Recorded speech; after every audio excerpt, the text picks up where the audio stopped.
installment of the Issue video instruction series is intended as an aid to help charter event directors in creating tournament schedules in Issue for the next year.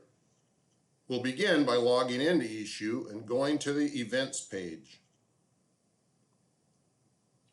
Here we are on our Charter Events page. This page shows a listing of all of our charter events for the last 12 months. Take note that because of the time of the year this video was made, there are tournaments on this list from both 2020 and 2021. We'll see more on this in a bit. You'll see at the top of the page a button labeled Clone Events. Pushing this button will open another page showing a listing of all of your charter tournaments in the current calendar year. There is another link at the top of the page that says Clone from last year. Be careful with this because it will clone tournaments into the current year, and you may end up with duplicate events if these events are already on your schedule. This option is primarily intended for those that build their schedules after January 1st each year.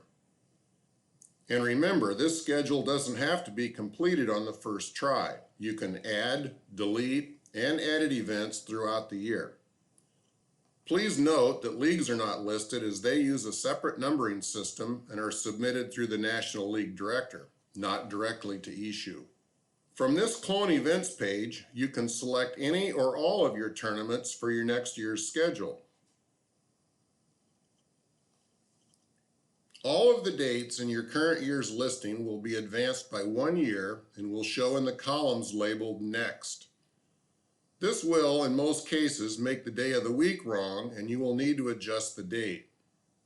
The little calendar icon in the date box allows you to easily do this. The begin date will always have an entry, as this date is required when loading an event. The other dates are optional, however. If there was a date included in the current year's event, it will carry forward into the next year's column. Please note that any new events for the upcoming year can be added to the schedule later. Or if you need to edit any other event information from your newly cloned events, you can do this later also. We've now selected the events we want on our next year's schedule and adjusted all the dates. If we find out later that we need to cancel one of these, we do that from the Events page. Once we're satisfied with that, we hit Save Changes. A small window will pop up asking you to confirm the changes. That will open a window showing the additions you made to your schedule highlighted in green. Clicking the Back button will take you back to the event list and you will see your newly added tournaments. At any point you need to delete an event, as long as there are no results recorded, you can do that from this list by clicking the trash can.